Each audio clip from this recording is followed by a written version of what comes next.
Muito bom dia, gente. Prazer voltar ao Rio Grande do Norte. Cheguei aqui de madrugada. Se eu desmaiar aqui de sono, é natural. Ontem eu peguei 3 aviões, mas hoje é um dia de vagabundo. Só tem um avião, depois eu vou para o Rio.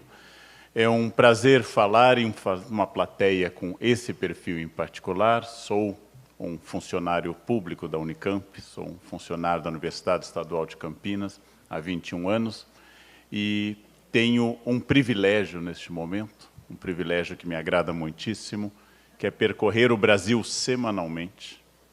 E percorrer o Brasil não apenas em cidades grandes e médias, mas também Ipu, no Ceará, também Assis Chateaubriand, no Paraná, também Cândido Godói, no Rio Grande do Sul, cidades de 30, 40, 50 mil habitantes, onde, por todo lado, uma grande questão essa, há pessoas interessadas num novo país. E eu acho esse momento muito especial. E exatamente para falar do momento, setembro de 2016, desse dia 23 de setembro, logo após o início da primavera, que ainda não completou 24 horas no nosso Ocidente, eu vou começar lembrando desse contínuo processo de escândalos que nos ataca. Cada dia, ao abrir os jornais, ao assistir um telejornal, ao ouvir a rádio, você sabe que mais alguém foi convidado a conhecer a capital do Paraná. Quando há um excesso de denúncias, excesso não no sentido de que seja inadequado, mas há muitas denúncias, nós tendemos a começar a ficar anestesiados diante do procedimento e perdemos até um pouco da dimensão desse momento. Há pouco tempo, essa pessoa, que eu não direi o nome, chamemos de Voldemort, há pouco tempo essa pessoa era uma das personagens políticas mais importantes do país. Ao encerrar a votação de afastamento da nossa ex-presidente Dilma, fez uma espécie de oração. Quase todos os canalhas se confessam religiosos. Fez uma espécie de oração, que Deus tenha piedade desse país. Deus teve, e ele está fora. As orações são ouvidas. As orações, às vezes, são ouvidas. A gente tem que ter cuidado quando pede para casar, por exemplo, porque às vezes Deus castiga e casa. Devemos ter um pouquinho de cuidado com essas coisas. Mas eu queria chamar a atenção que no campo da política há uma novidade que prepara a nossa fala. Pela primeira vez na história do Brasil, nós temos um milionário branco preso. Isto é notável.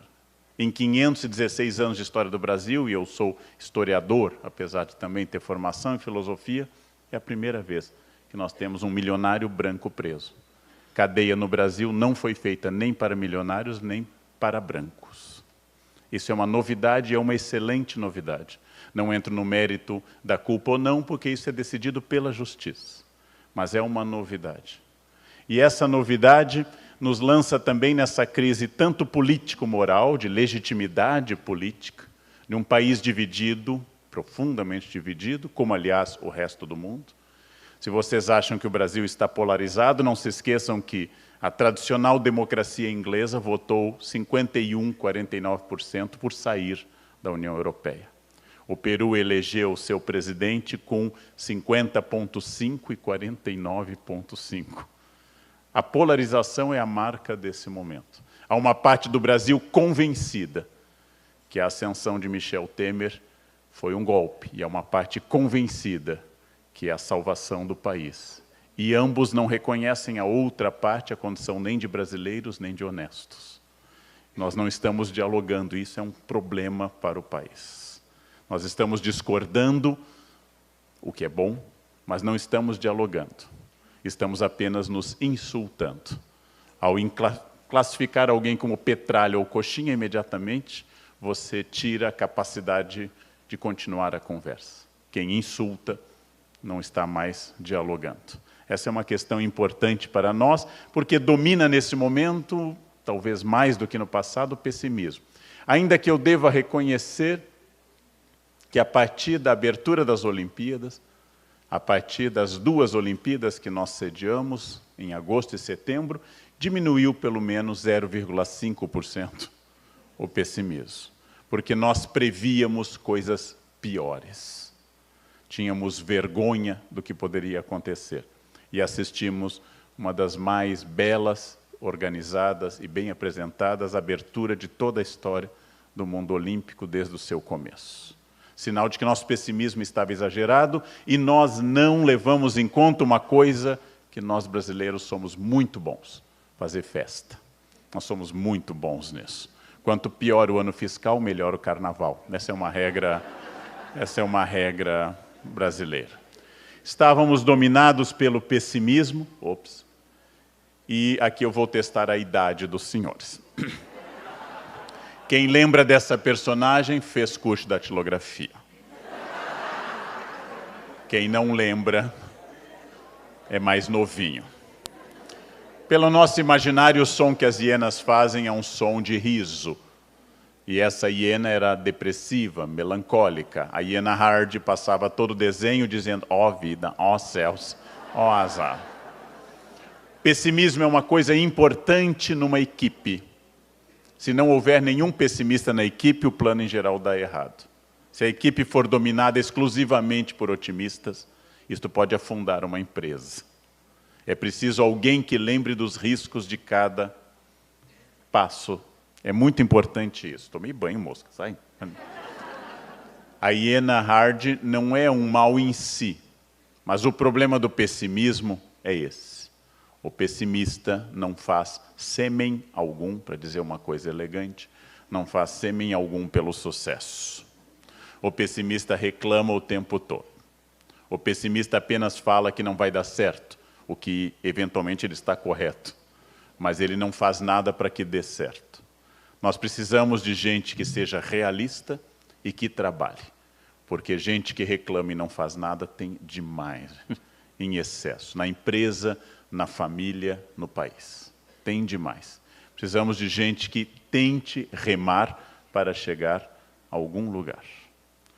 Apesar de não ser religioso, escrevi há pouco tempo um texto sobre Madre Teresa e sua canonização, e também lembrei nesse texto que há muitas críticas a Madre Teresa.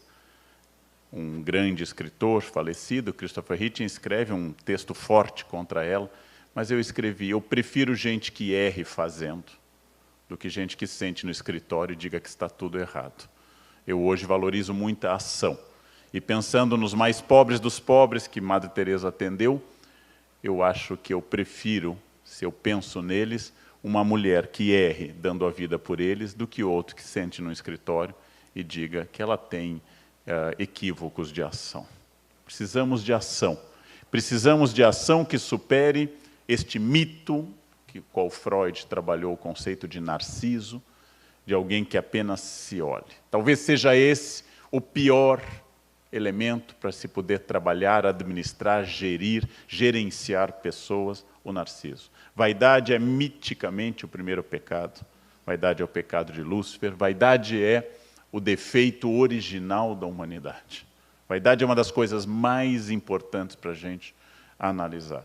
Quem domina seu narciso tem uma vantagem gigantesca sobre as outras pessoas. Quem escuta tem vantagem sobre quem fala. Diz o meu falecido colega Rubem Alves que depois de séculos de oratória, está na hora da arte da escutatória, que as pessoas comecem a escutar.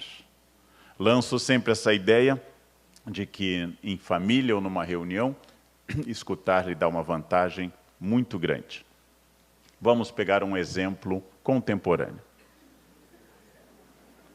Kim Kardashian, que está bem, como vocês podem ver, está bem, muito esforço, muito peito de frango, muito elemento químico, ela está bem, ela está muito bem. Não há nenhuma crítica ao estado dela, pelo contrário. Kim Kardashian passou alguns dias no México no início do mês de setembro. E segundo ela mesma postou, bateu 6.000 selfies durante esse período. 6.000 selfies em 4 dias significa que tirando algumas horas de sono, porque durante as refeições e as outras ocasiões ela ficava batendo selfie, tirando algumas horas de sono, essa mulher se dedicou a não ver nada, apenas a ver-se e a publicar. É preciso que vocês imaginem que, do ponto de vista psicanalítico, quem publica muita foto, faz muita foto, insiste em muita imagem, provavelmente deseja que ninguém veja nada. Quando eu falo muito, eu desejo que ninguém me escute. Quando eu grito, eu desejo que ninguém me ouça. Quando eu faço muita foto, eu estou assumindo que eu não estou vendo nada e não quero que as pessoas vejam, de fato, o profundo, imenso vazio, dor e solidão que eu me encontro. Vejam como minha vida é fascinante, que lugares que eu estou visitando. Olha eu batendo foto com gente famosa, olha essa comida. E vejam isso sempre acompanhado do símbolo do potássio, kkkk. Sempre, permanentemente. Ou do meu estado natal, RS. O perfeito oposto ao Rio Grande do Norte, que é o Rio Grande do Sul. Kim Kardashian faz parte, não ela sozinha, mas de todos nós, que estamos prestando tanta atenção nas imagens que não estamos vendo mais nada.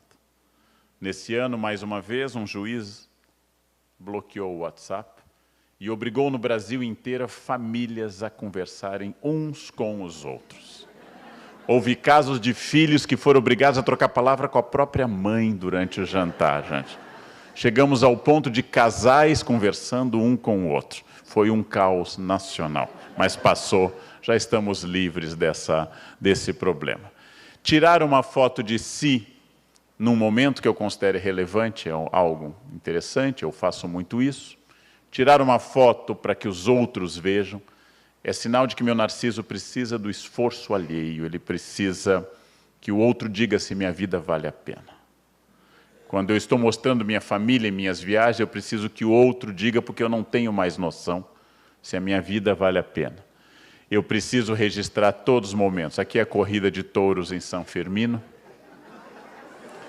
no qual essa prática histórica, um pouco duvidosa, de correr de touros pelas ruas do norte da Espanha, ela provoca acidentes, porque as pessoas agora têm que correr e fotografar. E o touro, ele é bastante resistente àquele momento de parar e sorrir para a foto. Eu não tenho notícias do resultado final da foto. Sei apenas que o celular se salvou, né? Porque há a foto. Essa foto no alto do prédio mais alto de Dubai, cometendo essa ilegalidade e essa temeridade. Mas significa uma coisa importante que eu queria ressaltar. Quando eu subo no prédio mais alto do mundo, em Dubai, que tem quase 1 quilômetro de altura, e ao invés de olhar a paisagem que perde de vista no deserto, onde eu estive 2 vezes esse ano, e bato uma foto apenas olhando para mim e para a rede, eu perco a capacidade de ver o mundo ao redor. E perco a capacidade do momento. E passo a achar que o importante é isso. Tendo o Rio de Janeiro aos meus pés, uma das mais belas paisagens deste país, dentro de uma imagem bonita de Art Deco, inaugurada em 31, que é o Cristo Redentor, eu coloco o meu rosto na frente de tudo isso. Estou aqui, kkkk. Né? Hashtag subir no Cristo, né? Alguma coisa assim. O futuro considerará isso uma doença muito grave, típica do início do século XXI, como foi a tuberculose no 19 ou a peste negra no 14. O selfie. Será considerado uma doença específica da nossa era e que pouca gente se dava conta de que esse mundo virtual está provocando uma coisa. E lembrem, ferramentas são neutras. Um martelo é uma ferramenta poderosa para bater um prego, ou é um instrumento de homicídio. O martelo é neutro. Pode ser bom e pode ser ruim. A internet é uma poderosa, boa e positiva ferramenta. Eu que fiz minha dissertação de mestrado em máquina de escrever, calculando a margem direita. Eu considero o computador uma maravilha. Eu que tinha que corrigir erros com liquid paper e errorex. Eu que tenho esse mantra SDFG, C cedilha LK, JH na cabeça. Eu que fiz provas com mimeógrafo. Eu que dei anos de aulas com retroprojetor. Considero o PowerPoint uma maravilha. Mais prático, mais rápido, mais dinâmico. A técnica é boa. São as pessoas atrás da técnica que tornam ela problemática. Um automóvel é muito bom. São as pessoas que dirigem que o tornam um instrumento de morte. Então aqui não vai nenhuma crítica à internet, mas à humanidade que a utiliza. Não vai nenhuma crítica a computadores. Não vai nenhuma crítica à vida digital, desde que eu entenda que um amigo digital é um fantasma de fótons e elétrons, que não pode substituir um amigo real. Desde que eu entenda que a minha vida não está ali, que o like não produz afeto, e que se eu tiver 10 mil likes na minha foto, eu continuo uma pessoa solitária. Desde que eu entenda que os valores essenciais continuam onde sempre estiveram. Família, amigos e trabalho. Só. Sempre. E a internet pode ser muito boa. Eu não existo mais sem o Waze. Não vou à padaria em São Paulo sem o Waze. O Waze é meu pastor. Eu nada temerei. Ainda que eu ande no Vale das Sombras, ele será minha luz e meu cajado. Eu não sei fazer nada sem o Waze. O Waze é muito bom, desde que eu entenda que isso são ferramentas para eu existir e não objetivos de vida. É preciso restaurar essa questão, porque volta ao Narciso. O Narciso dá de mim uma ideia falsa, e o Narciso tem hoje na internet um ponto fabuloso, porque ele representa a vida que eu gostaria, representa esse fake book com aquilo que eu gostaria que os outros vissem de mim. É este o problema que eu tenho tocado. E um líder narcísico, um funcionário narcísico, ele não serve para trabalhar em grupo. Ele é uma pessoa que só serve para si, porque o narcisismo é um tipo levado a esse extremo de dor. Ninguém sabe o futuro, e volto a insistir sempre o que eu tenho dito, gente, hoje aos 53 anos, quando as pessoas perguntam algumas coisas, o que você fez para chegar aqui? Eu disse, a rigor nada, porque eu não tinha a menor ideia que eu chegaria aqui. Em nenhum momento, ao fazer o vestibular, na minha época, entrei cedo na escola, hoje não é mais possível, fazer o vestibular aos 16 anos, em nenhum momento eu disse, quero fazer vestibular para falar para plateias em Natal. Não, em nenhum momento. Isso passou pela minha cabeça. Em nenhum momento passou pela minha cabeça que eu gravaria, ou daria entrevistas, ou estaria na televisão. Eu não sabia o que ia ocorrer. Eu não sei quem governará o Brasil em 2018. Às vezes eu não sei se haverá Brasil em 2018. Em todo caso, eu sei de uma coisa. Se o futuro é incerto e imprevisível e impossível de ser controlado, existe ao nosso alcance uma chave. Essa chave é o preparo. Eu não sei onde estaremos em 2028, mas quem falar melhor inglês estará melhor do que os outros.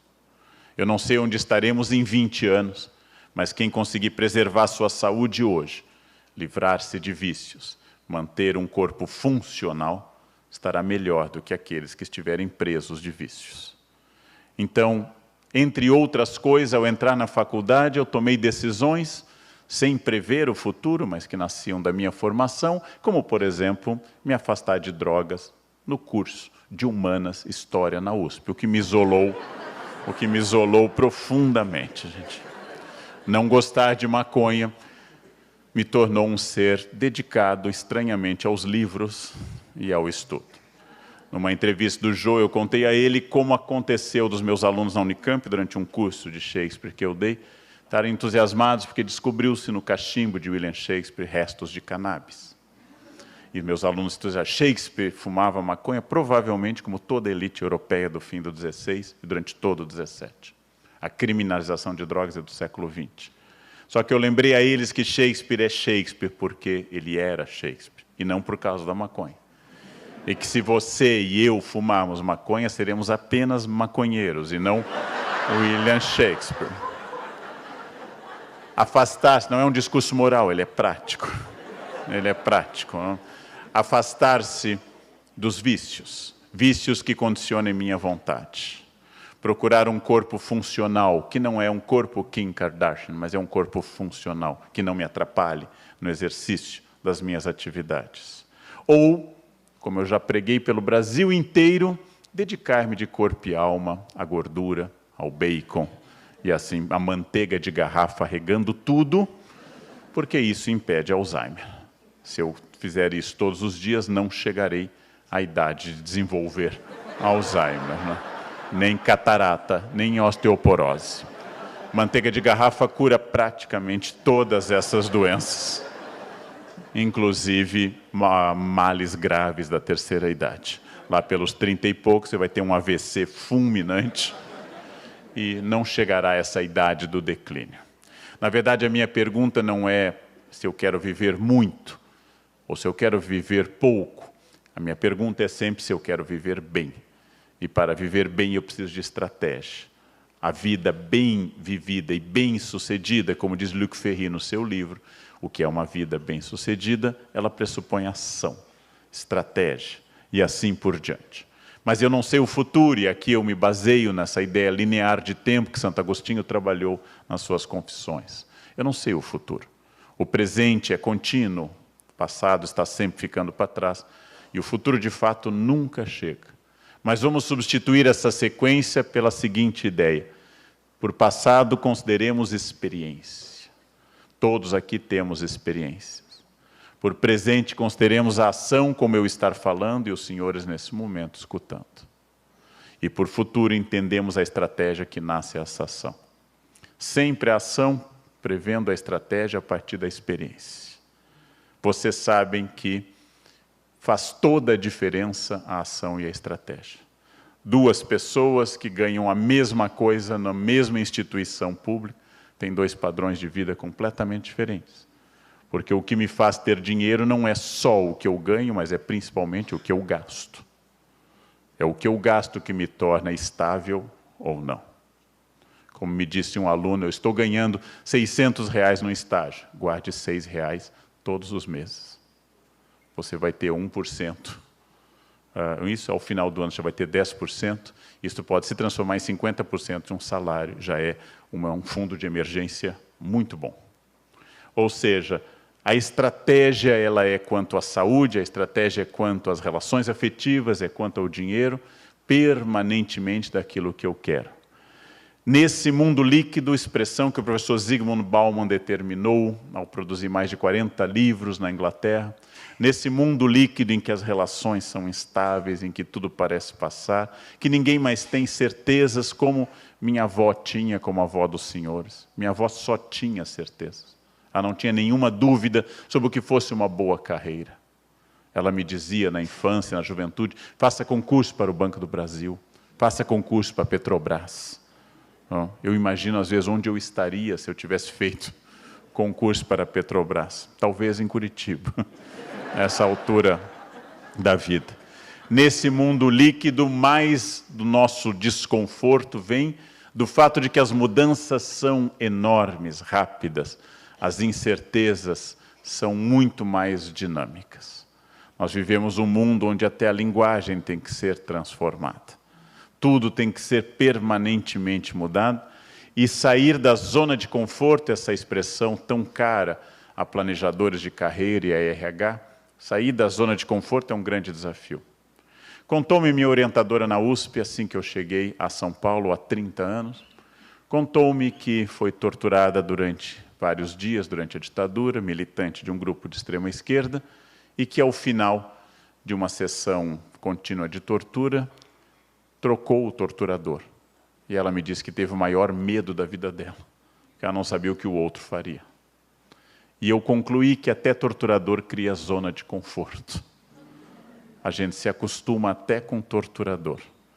Os senhores estiveram numa dessas cadeiras, depois retornaram a essa sala. Se alguém sentou no lugar que os senhores estavam, os senhores já estranharam, pegou o meu lugar. Já criou uma zona de conforto numa cadeira que não lhe pertence, num espaço que não lhe pertence. Nós criamos automaticamente isso e provavelmente, aí vou lançar um dado subjetivo, vocês podem contestar, eu acho que nós homens somos mais ainda inclinados à zona de conforto. Homens, para serem felizes, precisam de televisão e comida.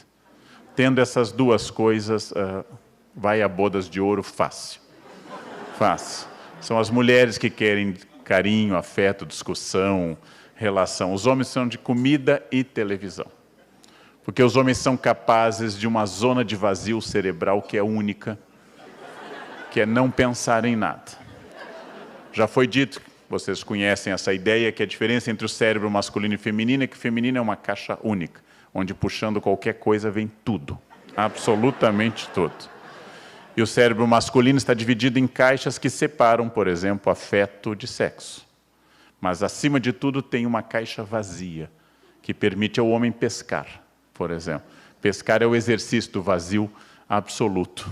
Você fica lá, pesca recreativa, que você fica lá parado, horas, sem nada. Quando as mulheres perguntam, o que você está pensando? Nada, é verdade, a gente não está pensando em nada. As mulheres não entendem, mas nós temos um potencial de vazio que é... E todas as mulheres que eu conheci na minha vida nunca podem não pensar em alguma coisa. Estão pensando o tempo todo. O tempo todo. São cabeças sempre em atividade. O vazio é masculino. Tem a ver, eu acho que, com testosterona. Ou, como diria a minha mesma avó, ao fato dos homens terem duas cabeças, mas sangue só para encher uma de cada vez. Quando enche uma, a outra entra em colapso. O que explica muita coisa. O que é zona de conforto?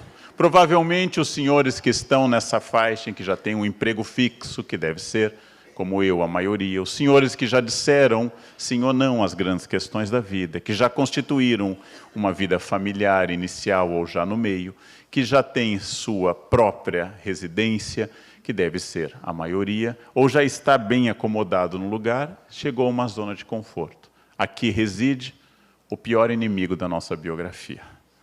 Porque a crise me tira da zona de conforto. No momento que eu estou bem, eu começo a regredir. Os físicos chamam isso entropia. O que não está recebendo energia, está perdendo. Aprendi inglês, e agora? Qual é a próxima língua? Qual é a próxima língua? Ou seja, quando meus alunos chegam aos 18 anos à Unicamp e perguntam, professor, que língua a gente deve estudar? Eu recomendo português. Comece pelo português. Aprenda bem a bela língua portuguesa, você vai usá-la bastante até o fim da vida. Depois passe ao inglês, que é obrigatório. E depois vai depender de onde você quer projetar sua carreira. Vai ser o francês, o alemão, o mandarim, depende da sua carreira. Mas o inglês é obrigatório. Então, zona de conforto é aquilo que me acomoda. Eu estou bem. Eu estou bem e crio uma zona de conforto. E é difícil, porque os físicos chamam de inércia ao princípio que eu não posso alterar meu estado de movimento ou repouso sem que sobre mim passe a atuar alguma força. A zona de conforto é uma inércia profunda. Em geral, as pessoas são mudadas, elas não mudam. Elas tomam uma decisão de mudança quando ocorre algo que escapa ao seu controle. Decidem ir à luta de novo quando são demitidas e não se preparam permanentemente para essa mudança. Há uma geração como a minha que viu na estabilidade tudo. E é uma geração X e Y que é incapaz de ficar muito tempo na mesma empresa, porque não constitui mais essa ideia de carreira. Eu preciso estabelecer o fato de que tudo está em mudança, que as coisas inanimadas, como as cadeiras nas quais os senhores e as senhoras sentam, elas serão diferentes ao fim desse dia e serão diferentes daqui a 10 anos. Mesmo as coisas inanimadas estão em transformação. Ao retornarem às casas hoje, os senhores e as senhoras estarão diferentes de quando saíram pela manhã ou ontem. Estamos sempre em transformação, coisas animadas e inanimadas. Não importa o que eu faça, disse uma vez na televisão, se eu me hidratar diariamente, seria um cadáver hidratado. Com a pele bonita no caixão. Todos dirão como estava bem, né? Que aparência. Se eu malhar diariamente, seria um cadáver definido, né? Seco, bonito. Né? Tudo está em mudança, tudo está em permanente mudança. E aí vem essa ideia que eu aprendi nos Estados Unidos num curso. Mudar, é óbvio que a mudança é um desafio difícil. Mudar é difícil. A mudança é sempre difícil. mas não mudar é fatal. Não mudar é absolutamente fatal. Quem não está crescendo está diminuindo. Quem não está aprendendo está esquecendo. Quem não está aumentando de conhecimento e experiência está perdendo conhecimento e experiência. Não mudar é fatal. A não mudança provoca a minha morte profissional. Quem não está reconstruindo seu casamento sistematicamente está se encaminhando para a separação. Ou pior, para a não separação sem amor, que é a pior coisa que pode acontecer, porque a separação ainda é uma reação. Quem não tem a consciência que a pessoa com quem eu casei há 20 ou 30 anos ou 10 não existe mais e que eu tenho que refazer essa relação num novo pacto, porque eu não sou mais aquela pessoa. Em geral, quem não tem essa consciência vai cometer a bobagem de ficar trocando para tentar reconstruir a pessoa que não é mais. Quem não aceita essa transformação está morrendo. Esse é o desafio de, às vezes, seguir o que os americanos chamam de mainstream, ou seja, a corrente principal, ou contrariar o vetor dessa corrente. Às vezes ser como todo mundo e às vezes ser original. Às vezes seguir, ou, segundo a música, deixa a vida me levar, vida leva eu, ou eu constituir um projeto. Sempre um desafio que aqui eu metaforizo com um ovo, em que se o seu habitante, o futuro pinto, não quebrar a casca, no 21º dia ele morre. E se ele quebrar antes, ele morre também. Timing é tudo para o pinto. Timing é tudo. Se ele tiver um impulso de empreendedor, vou quebrar antes de todo mundo e serei um empreendedor. Porque eu acredito na energia do indivíduo, ele será um cadáver de pinto. E se a partir do 21º dia ele não se libertar do que até então o protegia, ele também estará morto. Isto é o grande equilíbrio biológico da existência. Se eu não agir, eu posso ficar para trás. Se eu agir prematuramente, eu posso ser soterrado. Se eu agir em excesso, eu posso perder foco. Saber esse timing, saber este momento é fundamental. A natureza o determina para a maioria dos animais. Isso é fundamental. O esforço para direcionar a mudança tem que ser permanente. Ele está presente aqui, quando os senhores e eu estamos envolvidos num ambiente no qual nós estamos nos comunicando. Ainda que nesse momento específico eu esteja falando apenas e a maioria das pessoas fotografando. Ou seja, mas nós estamos falando. O sentimento que nós temos no mundo contemporâneo é que o tempo está de passagem muito rápida. Não havia ponteiro de minutos no fim da Idade Média, só de horas. O ponteiro de minutos se afirmou, depois o de segundos. E tudo está absolutamente numa transformação cada vez mais rápida, porque hoje, 2016, nós temos a sobreposição e a velocidade de tarefas no ambiente de trabalho. E essa transformação tem a ver com a técnica. Quando foi inventada a máquina de escrever no século XIX, quando foi criado o teclado que a gente chama de QWERTY, o teclado atual, inclusive, do computador, as teclas com as letras mais importantes, como a letra A, foram colocadas em dedos fracos. Porque se o datilógrafo fosse muito rápido, as teclas trancariam. Eu era mais rápido do que a máquina. Então a máquina tinha que ser feita para deter minha velocidade. Não importa qual velocidade eu digite no computador, ele é mais rápido. Na máquina de escrever, não havia nenhum dano às articulações. Não havia nenhum LR, porque eu tenho que fazer vários movimentos. Os jovens não sabem o que eu estou fazendo, mas eu tinha que fazer vários movimentos. Anotem, depois o tio explica. Isso. Vejam, tendinite só existe com o computador, não existia com a máquina de escrever. Porém, a técnica, aqui a fibra ótica inventada por um indiano, ela torna tudo muito rápido. Tudo mais veloz do que eu posso e um tempo que se transformou num tempo além do humano. Imaginem o que significava escrever, como eu escrevia cartas na década de 80, estudando fora do país, escrevia para meu pai, fechava o envelope, lambia uma coisa chamada selo. Anotem, jovens, depois de novo o tio procura no setor da Wikipédia. Eu lambia um selo, botava aquela carta e esperava 1, 2 semanas pela resposta, se fosse uma carta nacional. Bem, essa prática deixava a comunicação muito mais lenta. No momento que eu falo pelo celular pela manhã, mando um WhatsApp, despacho um e-mail, e imediatamente, enquanto eu estou despachando outro e-mail, já chegou a resposta de todos os outros, eu começo a sentir que o tempo vai me tornar um homem multitarefa. Quanto mais jovem eu for, mais eu serei capaz de fazer várias coisas ao mesmo tempo. Qual é o problema? Eu posso fazer várias coisas ao mesmo tempo, a minha cabeça não pode. Vamos imaginar, tomando a bibliografia que tem sobre o tema da neurociência, como Damasio e Susana Herculano Holtz, que o meu cérebro tem uma capacidade de foco de 100.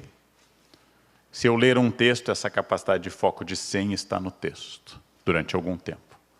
Se eu ler um texto e tomar um chá, eu vou dividir esse foco. Se eu ler um texto, tomar um chá e responder a um e-mail, eu vou estar atribuindo, hipoteticamente, 1/3 da capacidade cerebral para cada um desses. Eu posso fazer 10, 15, 20 tarefas ao mesmo tempo, especialmente se eu for jovem, mas o cérebro não vai aumentar o poder de foco. Resultado, farei todas elas de forma ruim, de forma acidentada, tendo que refazer, tropeçando no texto e tendo que voltar ao foco inicial. O segundo esforço é que eu vou ter que aumentar as horas de trabalho. Há 30 anos, o fim do expediente era o fim do expediente. O fim do expediente hoje, eu levo o pequeno escritório chamado celular para casa, onde sou alcançável pelo chefe. O meu celular vai comigo para a cama, onde o chefe está do meu lado, na cama, podendo mandar mensagens. Amanhã faremos reunião a tal hora, e eu já interrompo meu descanso, ok, né? Ou seja, a todo momento eu tenho que aumentar as horas de trabalho, e esse aumento está exponencial nos últimos anos. Com isso, a falta de foco, um cansaço, um esvaziamento de sentido, tornando o trabalho hoje menos penoso fisicamente e muito mais penoso mentalmente. No passado, os trabalhos eram mais penosos fisicamente e significava que havia menos estresse, porque os hormônios e todos os estimulantes se perdiam na atividade física.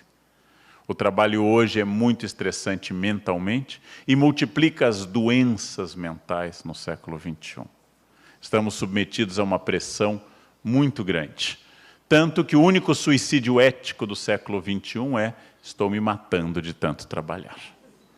Se eu dissesse estou me matando por causa do crack ou da cachaça, todos estranhariam. Mas estou me matando de tanto trabalhar é algo desejável, pelo menos para sogras. Fica fora de casa o dia todo e traz dinheiro. Não? Uma pessoa boa, ideal para o casamento. Estou me matando de tanto trabalhar me leva a uma concepção de trabalho em que eu preciso insistir que nós trabalharemos 3/5 da vida. E se o trabalho é um inferno, eu estou assumindo que a minha vida será, na maioria absoluta do tempo, um inferno. Se a única hora feliz da minha semana é a sexta tardinha, há um problema muito grave a resolver. É claro, desde que eu era muito jovem, eu detesto colegas que chegam com excesso de entusiasmo às segundas e dizem um bom dia alto e cheio de energia. Segunda de manhã não é um momento para esse tipo de bom dia. Se alguém entra dizendo bom dia, afastem-se dessa pessoa, ela tem problemas. Esse é um bom dia mais possível a partir de quarta-feira. Segunda a gente deve dizer oi, pronto, começar a trabalhar. Tal como os senhores, eu também fico cansado, mas aprendi há alguns anos que uma das chaves da felicidade do trabalho é viver o momento que eu estou.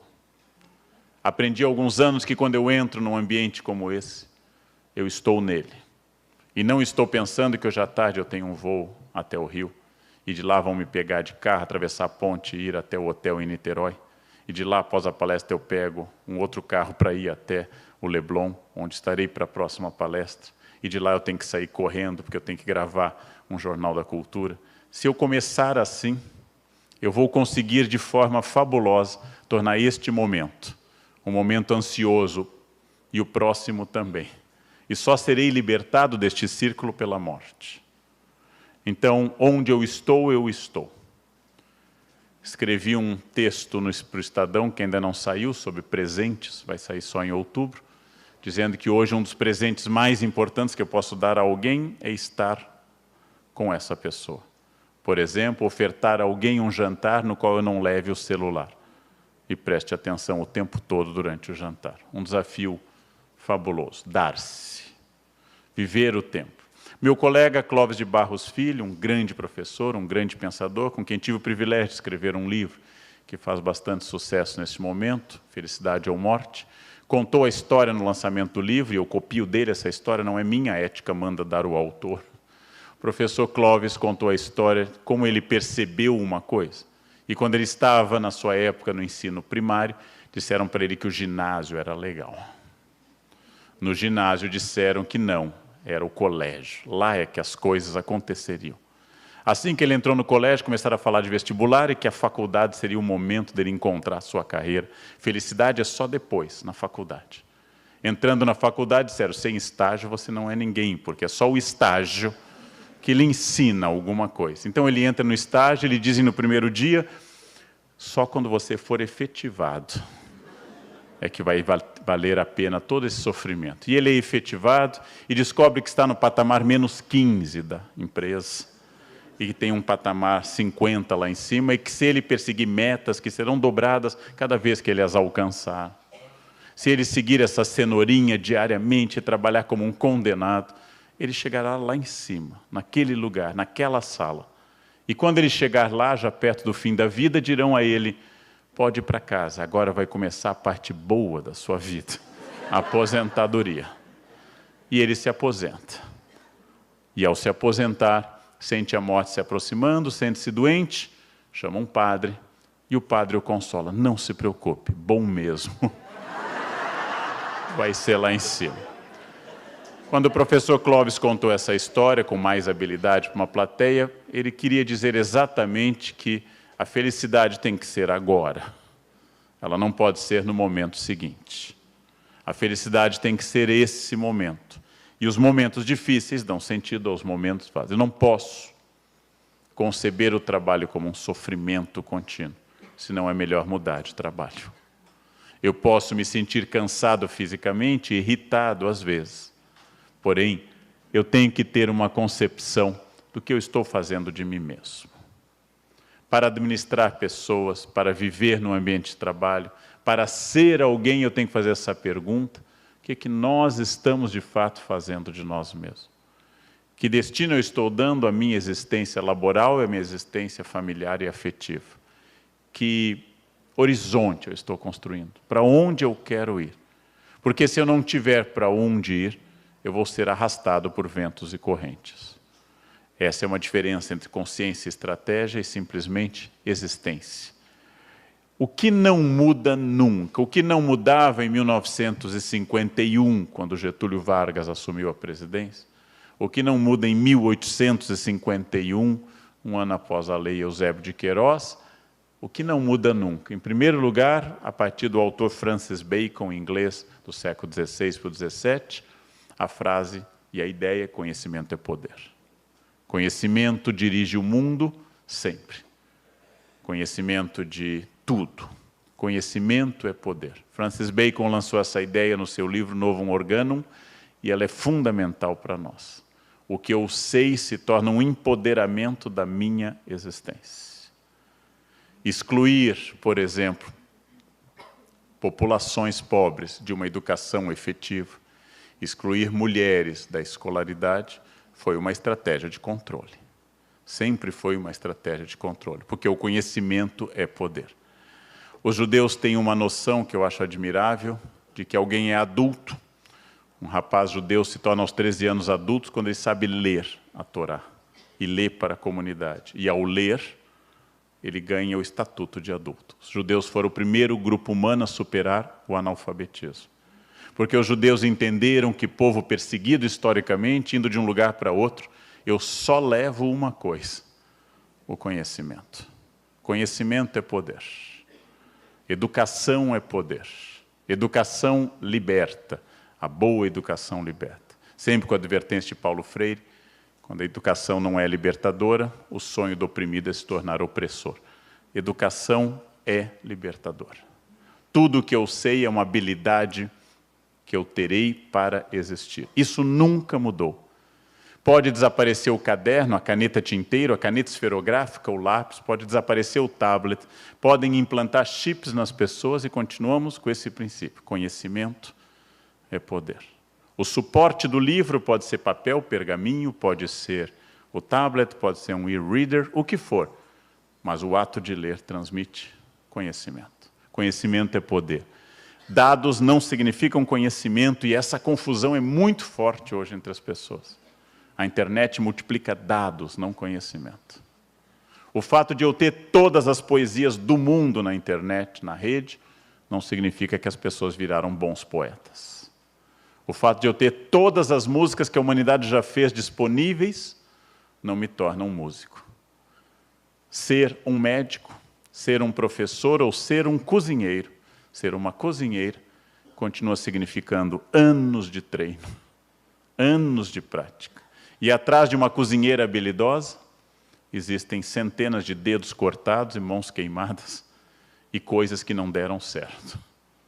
Atrás de uma bordadeira, atrás de um filósofo, atrás de uma bailarina, existe um esforço muito grande.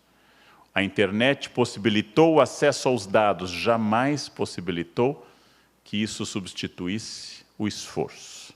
Está na rede, tudo está na rede, mas nós continuamos precisando de muitos anos para formar um profissional bom. Isso nunca vai mudar. Isso nunca vai mudar entre nós. O que não muda também, a atualização. Continua sendo um imperativo profissional na gestão de pessoas. A atualização. Hoje eu preciso estar atualizado mais do que nunca, porque cada vez mais aumenta a velocidade dos fatos. Preciso de atualização. Qual foi o último livro que eu li na minha área?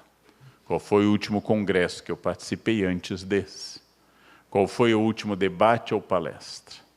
Qual foi a última vez que eu me dediquei a estudar algo da minha área? Voltamos à ideia da zona de conforto e administrar o tempo.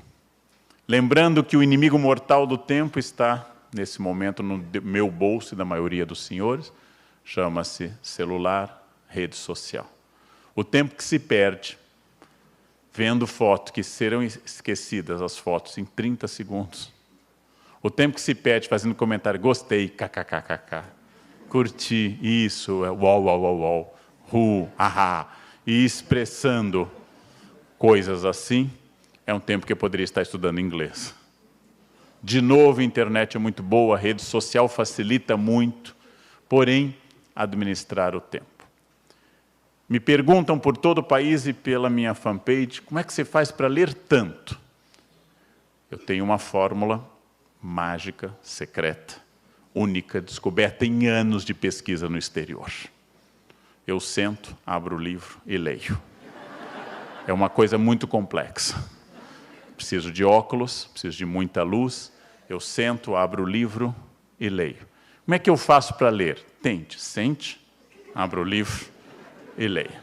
Leia a quantidade de páginas que você consegue, sentindo declinar a atenção, levanta, lava o rosto, toma um café, toma um chá, respira e volta. Quanto tempo eu devo ler? É como perguntar quanto tempo eu posso correr. Depende. Se eu sou o Bolt ou Leandro Carnal. Quanto tempo eu posso correr? Quanto tempo eu devo nadar? Depende de quem eu seja. Ou seja, quanto tempo eu posso ler? O treino vai fazê-lo ler cada vez mais. Sem treino, você vai ler pouco. Como é que você consegue acordar tão cedo, Leandro? Essa é mais complexa ainda. Toca o celular, todos os dias às 4 da manhã. Eu ponho um pé para fora, ponho o outro, vejo se não estou tonto, depois de 50 isso é importante. Levanto, vou ao banheiro e vou para a academia. Né? Mas eu não consigo fazer. Então morra, não pergunta, né? Morra simplesmente. Faça do jeito que você quiser, não pergunta para ninguém e morra. Pronto. Administrar o tempo é uma opção. Administrar o tempo. Vocês sabem que a maioria das pessoas tem uma certa depressão domingo à noite por 2 equívocos. É o momento, segundo o meu médico, de maior quantidade de ataques cardíacos no Brasil. Domingo à noite, segunda de manhã. O primeiro equívoco é a sua concepção de trabalho, que pode estar errada. O segundo equívoco diz respeito a não ter feito o que eu queria ter feito no domingo, ter perdido tempo zapeando na televisão, ou ficado tempo demais num almoço em família que eu já não gosto mais tanto. E aí chega o domingo à noite, dá a sensação que eu estou perdendo a minha vida. Está passando o tempo. Eu posso mudar isso. E eu preciso de momentos, talvez o domingo seja um bom para isso, de ócio criativo, e ócio criativo não é você ficar vendo muita televisão. Ócio criativo é esvaziar a mente. Ócio criativo é o que aparece nessa imagem. O que é não ócio criativo? Senta diante do belo mar de Natal e começa a mandar fotos. Estou aqui, né? Praia, legal, kkk, hashtag praia. Veja, isso não é ócio criativo. Ócio criativo é ler um livro atentamente, escutar uma música, letra e música, estar presente numa conversa, contemplar as flores da primavera que se iniciou, olhar o mar, fazer carinho num filho inteiramente focado nisso, isso é ócio criativo. Dali a mente se esvazia do trabalho e surgem ideias. E surge uma reorganização do CPU, da CPU cerebral. Ali você faz uma espécie de compactação das memórias e recria espaço no cérebro. Se eu ficar o tempo todo mal com isso, se eu ficar o tempo todo trabalhando, não consigo isso. E a avaliação? Está em São Paulo acontecendo quase que a destruição do sistema de táxis pelo Uber. E o que faz a diferença no Uber em São Paulo é que a cada viagem o cliente avalia o taxista. E ele depende dessa avaliação. Tudo que eu não avalio vai tender, por inércia, à decadência. Eu tenho que ser avaliado. Quanto mais eu for avaliado, melhor. A avaliação vai trazer coisas injustas e coisas justas. E cabe ao meu discernimento pensar nisso. Ou seja, avaliar é fundamental e entender que todo projeto de vida, de administração de pessoas, de empresas, pressupõe ter consciência dos erros. Errar é humano. Errar faz parte da experiência humana. Eu vivo falando que as pessoas têm que focar, têm que abandonar o celular. Ontem em Curitiba desci uma escada num evento vazio só para testar o som, olhando coisa ao celular, e fui ao chão daquelas formas cômicas de pegadinha. E eu disse, comece a ouvir o que você diz, Leandro. Pare de descer a escada olhando o celular. Graças a Deus era um ambiente acarpetado e eu não me espatifei. Pode ser uma coisa grave. As pessoas estão perdendo a vida no trânsito para poder mandar mensagem no WhatsApp. Ou seja, o celular está mais importante que a vida. Os erros que eu cometi são fundamentais. Cada erro que eu cometi, cada aprendizado que eu tive é fundamental. Pediram uma palestra para mais de 3 mil médicos em São Paulo sobre o tema humildade. Não sei por que acharam que era importante que os médicos tivessem uma palestra sobre humildade. Montei uma palestra, cheguei a um espaço gigantesco, que é o Transamérica. Entrei no auditório e o segurança, onde está o seu crachá? E eu disse para ele, eu sou o palestrante. E ele me perguntou, não sei se por ironia ou por curiosidade, me perguntou, qual o tema da palestra? Humildade. Mais uma coisa que eu tenho que escutar ao falar. O dia que eu possa crescer e entender que o segurança faz a mesma coisa que eu faço, cuida para que o evento ocorra, eu falando e ele promovendo a segurança, e sem as duas coisas a palestra seria equivocada, eu vou começar a entender um pouco mais daquilo que eu falo, que é humildade. Temos funções diferentes, mas somos absolutamente iguais. Há um pequeno monstrinho, e como diz meu colega Cortella, eu usei essa ideia no Roda Viva, a única ocasião que eu posso dizer para alguém, você sabe com quem está falando, é no estágio final de Alzheimer. quando eu já não sei quem eu sou e eu peço ajuda à pessoa. Pelo amor de Deus. Você sabe? Obrigado. Meus erros são fundamentais, gente. Lembrem que a primeira empresa organizada por um RH do mundo chamou-se Eden Limitada. Foram contratados 2 funcionários da casa, gerados ali mesmo, para não trazer gente de fora, treinados ali. Tudo era uma casual Friday, andavam nus. E o código de ética da empresa tinha apenas uma regra. Pode fazer tudo, menos comer uma fruta. Foi exatamente o que fizeram. Demitidos por justa causa, expulsos, foram ter filhos, um filho matou o outro. 50% de assassinatos na outra geração. Essa é a primeira família humana, mais perto de Deus, criada diretamente. Uma família perfeita, não havia sogra, não havia nora, genro ou cunhado. A família perfeita, e deu errado, e nos gerou. E nos gerou. O que significa isso? Errar faz parte da experiência humana. Disse-me um especialista em medicina laboral que a coisa que eu mais treino diariamente, do ponto de vista motor, é andar. Do ponto de vista motor, o que eu mais faço é andar. Eu passei a andar, como a maioria da humanidade, entre 11 e 13 meses de vida. A maioria da humanidade ensaia seus primeiros passos por volta de 1 ano. Eu treino diariamente, ou seja, faz 52 anos que eu treino andar. Dos meus 53. E eu tropeço como ontem. O que significa isso? Errar é humano. Não importa a quantidade de... Imaginem vocês estudando um instrumento musical diariamente por 52 anos. Vocês seriam muito bons. Uma língua diariamente, 52 anos. Vocês seriam fluentes nativos. E não obstante, a gente tropeça. Sinal de que o erro faz parte do aprendizado. Eu hoje dou aula melhor, porque eu já dei pior. Eu hoje falo melhor, porque já falei pior. Eu hoje escrevo melhor, porque já errei mais. O erro é fundamental. E ele tem que ser vivido dentro de uma dimensão ética. Isso é fundamental. Não há progresso sem uma dimensão ética. O Brasil está descobrindo cada vez mais isso. Empresa que frauda arrecadação, empresa que burla a CLT, empresa que emite nota fria. Esta é uma empresa que ganha um lucro imediato e compromete sua vida a médio e longo prazo. Havia empresas que ganharam milhões com Caixa 2 e suborno, e hoje perdem bilhões em multas e perda de valor agregado. Ao contrário do que nossos pais ensinavam, o crime compensa, só que não compensa para sempre. Como dizia Lincoln, presidente dos Estados Unidos, você pode enganar algumas pessoas durante algum tempo, muitas durante muito tempo, mas ninguém pode enganar todo mundo por todo o tempo. Um dia, Deus tem pena da nação. Você não pode enganar as pessoas o tempo todo. Até porque pessoas não éticas não têm amigos, elas têm cúmplices, como diz Etienne de la Boétie. E cúmplices temem delação premiada. Porque pessoas éticas não podem contar com a fidelidade de outro não ético. O não ético não pode contar com isso.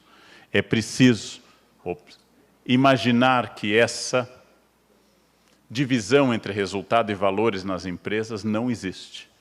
Se não tiver valores, não pode haver resultado a médio e longo prazo. Só pode haver resultado no acúmulo daquele mês. A melhor metáfora para isso seria que a falta de ética é um anabolizante. Funciona, mas compromete o sistema estruturalmente. Anabolizantes funcionam, só que compromete o sistema. Remédios para dormir funcionam, mas seu uso prolongado compromete o sistema. Ou seja, não pode haver choque entre resultados e valores, só pode haver resultados baseados em valores. E hoje ética faz parte da planilha Excel das empresas. Ética dá lucro. Empresas socialmente responsáveis, ecologicamente sustentáveis, são superiores a empresas não éticas. Apesar das não éticas terem ganho muito dinheiro. Tomem essa imagem, porque ela representa a nossa consciência. Diz um amigo meu, médico em São Paulo, que um médico está nessa situação, ouvindo sua consciência positiva, seu anjinho, que ele diz, não tenha caso com a paciente. O demônio diz, tenha, ela é adulta, você também, vocês são maiores e livres, qual o problema? E o anjo insiste, é errado. O demônio diz, vai fundo. E o anjo dá o último argumento, mas você é médico veterinário. Então, eu tenho consciência de valores. Eu tenho consciência desses valores. Consciência é fundamental. Consciência é uma coisa tão importante que a perda dela é praticamente a perda de qualquer valor. Consciência me torna humano e me distingue dos animais, das plantas e das pedras. Consciência propicia, inclusive, o mal e propicia o bem. Eu tenho apenas um amigo milionário no meu círculo estrito de amigos. Eu devo ser provavelmente o não rico do círculo dele também. Ele me mantém como amigo, provavelmente por interesse antropológico, para saber como vivem essas pessoas exóticas, que não têm seu próprio avião ou barco. Este meu amigo, com quem eu tenho uma convivência familiar, inclusive antiga, ele, infelizmente, decidiu se separar de uma esposa que eu gostava muito, depois de 28 anos de casado, e, fato único na história de São Paulo, casou-se com uma muito mais jovem. Nunca tinha acontecido isso em São Paulo. Essa muito mais jovem, muito bonita, muito jovem, mas ele advertia que ela era muito madura para a idade. Jantamos juntos e eu percebi que a maturidade não era o mais notável nela em relação a outras virtudes. Meu amigo fez tudo correto, ele é um bom caráter, separou-se, não teve duplicidade, indenizou a ex muito bem e se dedicou à atual. E me perguntou, Leandro, você viaja o mundo inteiro? De fato, eu sou um viajante profissional por trabalho. Qual é o lugar para fazer uma lua de mel inesquecível? Eu disse, olha, estive nas Ilhas Baleares há 2 anos, lá tem uma vila no Mediterrâneo, que se abre para o Mediterrâneo, o quarto fica no alto, numa rocha viva, tem cortinas de seda branca, você dorme olhando o azul do Mediterrâneo, a piscina de borda infinita, uma praia de areia branca, particular, e um cozinheiro fabuloso que vem junto com a casa ao alugar. Ele aceitou a sugestão, levou-a no avião privado, muniu-se de champanhes, trufas, estranhas pílulas azuis, para tornar com essas pílulas azuis sua presença mais notável. A química é fabulosa nessa época. Ela foi no seu jato com champanhe, chegou a Maiorca, de lá o seu iate já esperava, tendo embarcado no Brasil uma semana antes para ir até a ilha. Teve uma experiência fabulosa, voltou animado e me deu de presente uma garrafa de vinho muito cara, muito acima da minha classe. Cada vez que o avião sacode, como essa madrugada, eu penso, nossa, não tomei ainda. Vou tomar esse final de semana para não deixar para genro. Mas o que me espanta e me trouxe essa história até aqui, que eu falo de consciência, porque este meu amigo é muito rico e as pessoas ricas, talvez vocês conheçam alguns, são muito desconfiadas. Pobre, em geral, confia muito, não tem nada a perder, senta, conta a vida, onde tem conta, quanto ganha. Pobre tem uma confiança que torna admirável, né? Como ele tem muito a perder, ele é muito desconfiado, muito inteligente também. Fez a sua fortuna e fez eticamente, não dependeu de ninguém. Mas este homem inteligente, desconfiado, me disse a frase num jantar que me espanta passados tantos meses. Ele diz, Leandro, ela está apaixonada por mim. Eu parei, tomei um pouco de vinho e disse a ele, você me conhece há mais de 20 anos, eu te conheço. Se você me levar no seu avião para a ilha, tomando champanhe naquela vila, com toda certeza, sem dúvida alguma, eu me apaixono de corpo e alma por você. Né?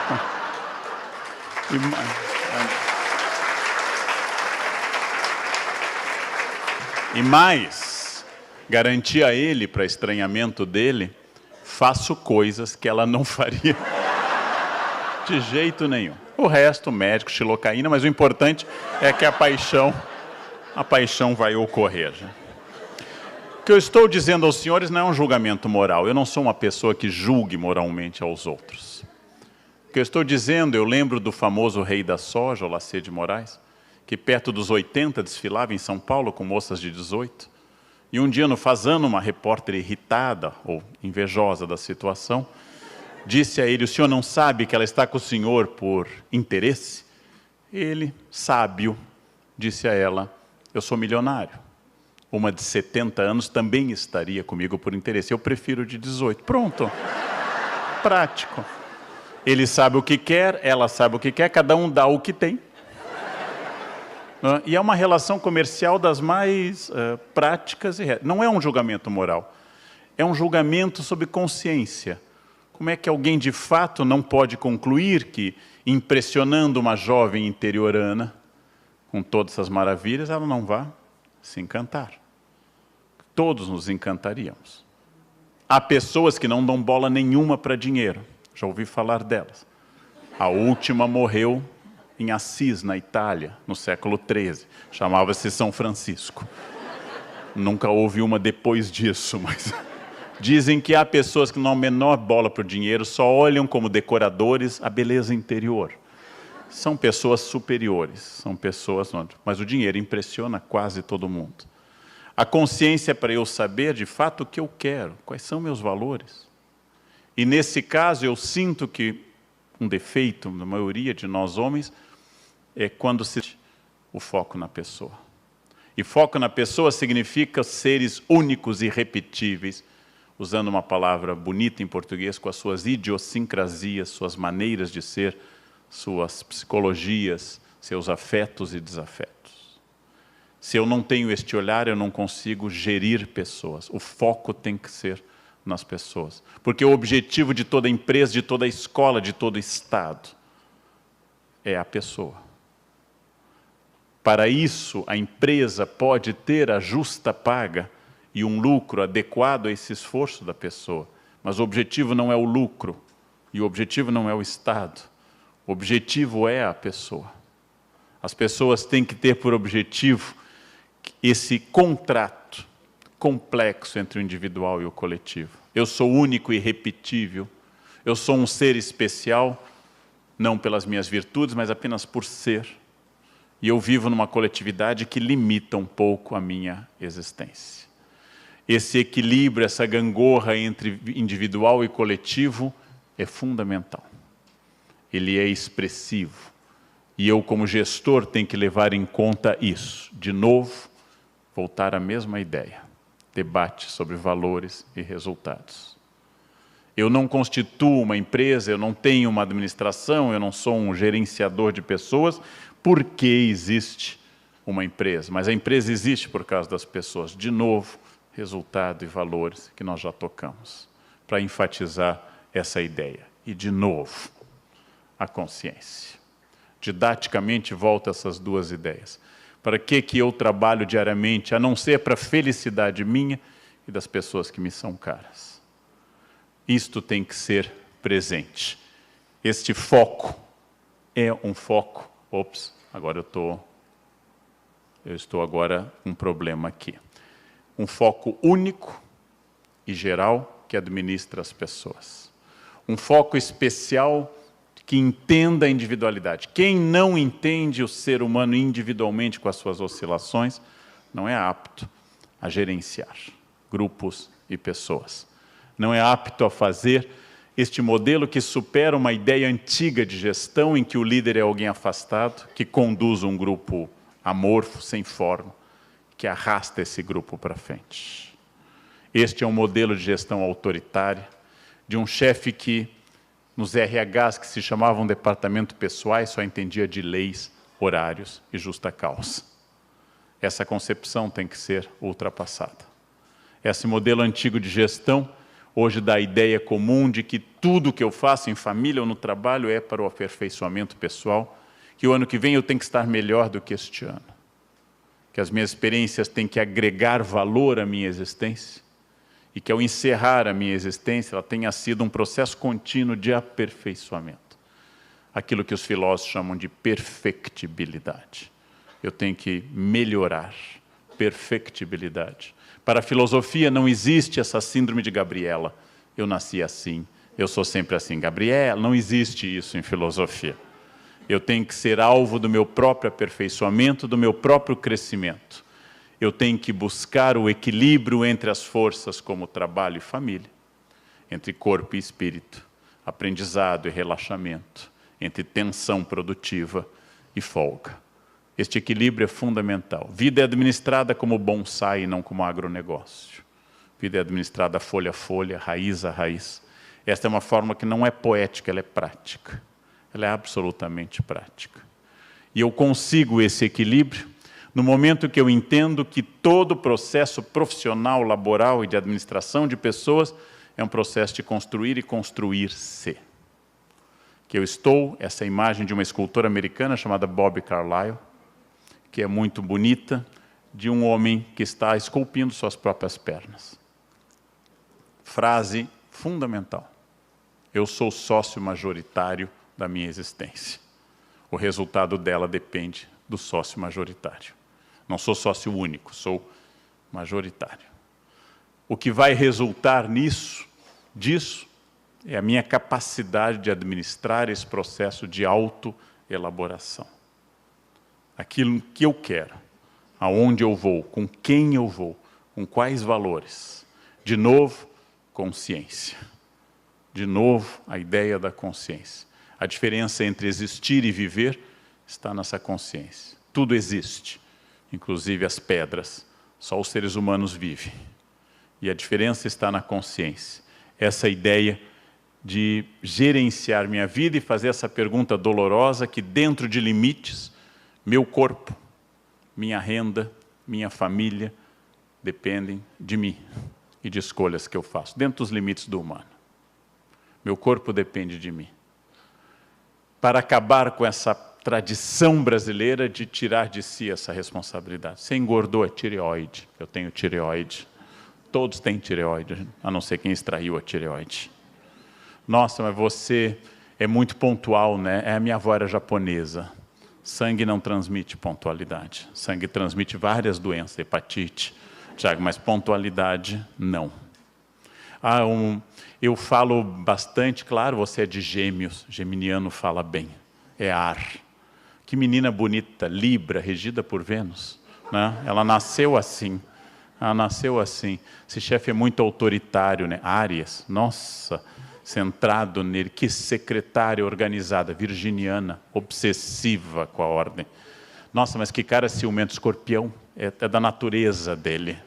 Ele é escorpião. Não? Olha que pai de família. Câncer, é pura água, chora em inauguração do supermercado. Câncer é pura água e família. Não? Imaginar que a minha vida seja determinada por planetas concebidos na Mesopotâmia, quando não se tinha nenhuma ideia de como funcionava a astronomia, e que isso me dá uma personalidade, aliás, eu sou de Aquário, que isso lhe dá uma personalidade, é de uma bobagem impressionante. Imaginar que a minha vida é determinada por a palavra que eu mais odeio no planeta, que é energia. Energia tem elétrica, atômica, magnética. Vou com os alunos para o exterior, eles entram no hotel, dizem, que energia boa tem isso. Não, o hotel é de luxo, tem toalha boa, tem serviço bom, tem talher de prata, não é energia, é luxo. Esse hotel tem uma energia ruim. Não, a toalha é de esfoliação suave, aquela que você se seca e vai tirando a camada externa da pele. Né? O hotel é muquifo mesmo, não é energia, gente. Coloca com cama de lençol de 1000 fios, coloca um serviço bom, você vai ver que essa energia dispara lá em cima. Essa pessoa suga energia. Não, ela é chata, gente. Ela não suga energia. Ela é chata, ela é invasiva, ela é burra, ela é invasiva, não dá. Não é energia, que eu tenho que ficar todo momento controlando minha vontade de matá-la. Então, a energia dessa pessoa é muito ruim, né? Torna essa pessoa interessante, que a energia dispara. Então, as coisas são feitas por mim. Há uns 5 ou 6 anos, um funcionário da minha equipe disse que invejava muito os natais na minha família, porque a partir dessa data eu começo a planejar o Natal. E faço, porque gosto muito do Natal em família, gosto muito, faço um Natal que seja expressivo, significativo para todos. E ele me disse uma vez, como eu queria que lá em casa fosse assim. E eu pensei, e o que impede de ser? Como você acha que acontece na minha?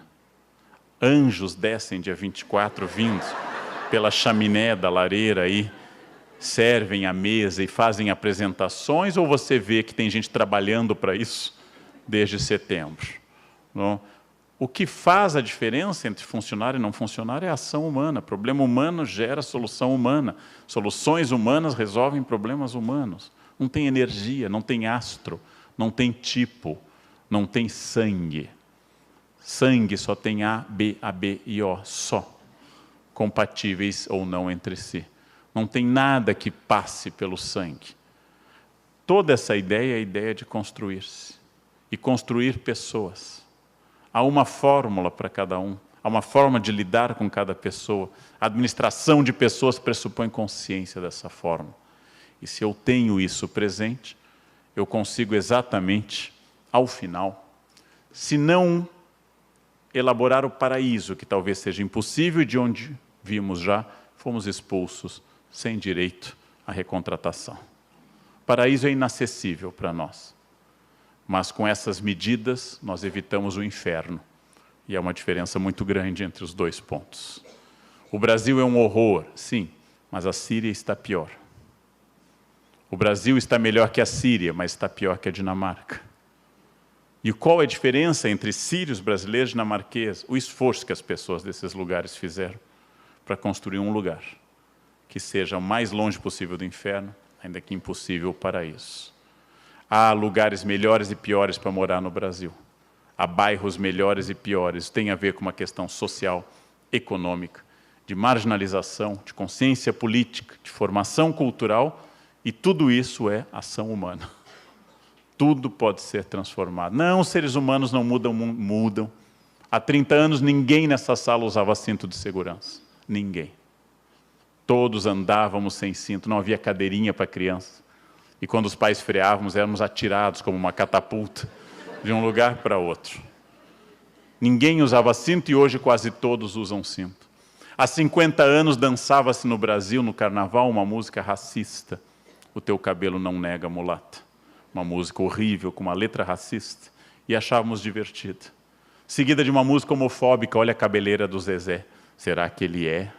Será que ele é? E achávamos uma graça fabulosa naquilo. Aumentou nossa consciência. A Lei Maria da Penha trouxe à tona a enorme violência contra a mulher no Brasil. Não resolveu o problema, mas trouxe consciência. Esse é o primeiro passo para resolver o problema. 1/3 dos brasileiros, segundo a Folha de anteontem, 1/3 dos brasileiros acha que o estupro é culpa da mulher. Estamos em 2016 e eu tenho que ler isso. Isto é, além de criminoso, de uma estupidez, de uma boçalidade incrível. Como diziam as feministas na década de 60, nunca uma minissaia estuprou uma mulher. Nunca um biquíni estuprou uma mulher e obrigou-a. Sempre é um homem que estupra. E que ainda alguém diga essa asneira é doloroso, mas talvez há 100 anos fosse 100% dos homens que achasse esse tipo de bobagem. Houve uma mudança. A lei da ficha limpa é uma grande vitória, que vai ter seus efeitos crescentes daqui para frente. Tornar o racismo crime inafensável na Constituição de 5 de outubro de 1988 é ótimo, porque foi o início de um processo de aumento de consciência. Corrigir defeitos históricos do Brasil através da lei e da educação. A minha geração tomava banhos como se a água fosse infinita. A geração dos meus filhos em diante tem consciência ecológica hídrica que a minha não teve. Nós achávamos que a água era infinita, não é. Certamente, aqui eu não sei, mas em São Paulo, ela já acabou. Ela já acabou. Há uma mudança em quase todos os campos, gente, em quase todos os campos de transformação, porque gente está fazendo coisas. Gente está agindo. Tudo está em mudança. Isto vale para a administração de pessoas. O clima nessa empresa não é bom. Por quê? Porque Mercúrio está retrógrado no céu? Ou porque pessoas agiram erradamente e não souberam administrar conflitos? Porque pessoas estão em atrito, o que eu tenho que fazer? Fulano é difícil, é aí que eu preciso do administrador de pessoas. O funcionário bom é como o aluno bom, ele não precisa de professor. O aluno bom é como a pessoa com saúde, ela não precisa de médico. O funcionário difícil é aquele que exige a minha habilidade. É esse que precisa da minha habilidade. E quanto mais difícil, maior tem que ser meu profissionalismo, para tentar e tentar muito. Se eu seguir essas indicações, conduzindo à conclusão, eu posso não garantir a perfeição, mas eu entro num estágio muito positivo de estar em perfectibilidade, em construção, em elaboração humana e solução humana, e a ideia de que eu posso, quero e consigo fazer muito mais do que eu faço. Só. Eu não tenho poder para mudar o Brasil. Não tenho esse poder. Mas eu tenho poder para mudar minha família e meu ambiente de trabalho. Eu não posso salvar o planeta, provavelmente, mas eu posso ser ecológico na minha casa, reciclando o lixo. Eu não vou melhorar o trânsito caótico de São Paulo, mas eu posso dirigir como cidadão, para pelo menos eu não o piore com a minha contribuição. Eu não vou resolver questões históricas, mas eu vou resolver questões muito práticas. Como dizia Gandhi, seja a transformação que você quer ver no mundo. Se, para usar o imperativo afirmativo mais formal, se a transformação do mundo. Se tu a transformação do mundo. Sejam pessoas que façam diferença no seu espaço. Se cada um fizer isso, no Rio Grande do Norte, no Nordeste, no Brasil e no mundo, nós teremos uma mudança extraordinária. Tudo muda a todo instante. E só a hiena Hard fica dizendo, desde o início, ó vida, ó céus, ó azar. As pessoas que transformam ficam dizendo, a vida é difícil, e para ela ser menos difícil, eu vou fazer essas coisas. Muito obrigado pela atenção do senhor. Obrigado.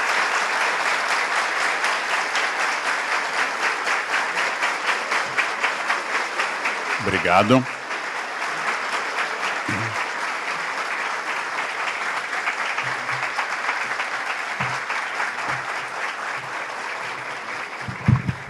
Agradecemos ao professor Leandro Carnal pela brilhante exposição. E neste momento gostaríamos de convidar a presidente da CNDP, a senhora Marusca Sansalone, que vai entregar aqui uma lembrança para o palestrante. Protegidos pela mesa. Muito obrigado. Eu que agradeço. Obrigado. Obrigado. Vamos tirar as fotos para comprovar que você gastou bem.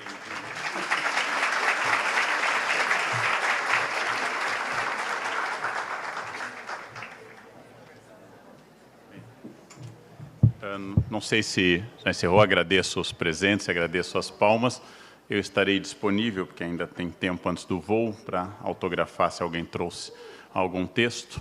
Só eu peço que as fotos sejam dinâmicas e que eu vou ficar aqui na frente autografando, então que vão entrando por um lado, saindo para o outro, o pessoal ajuda a organizar.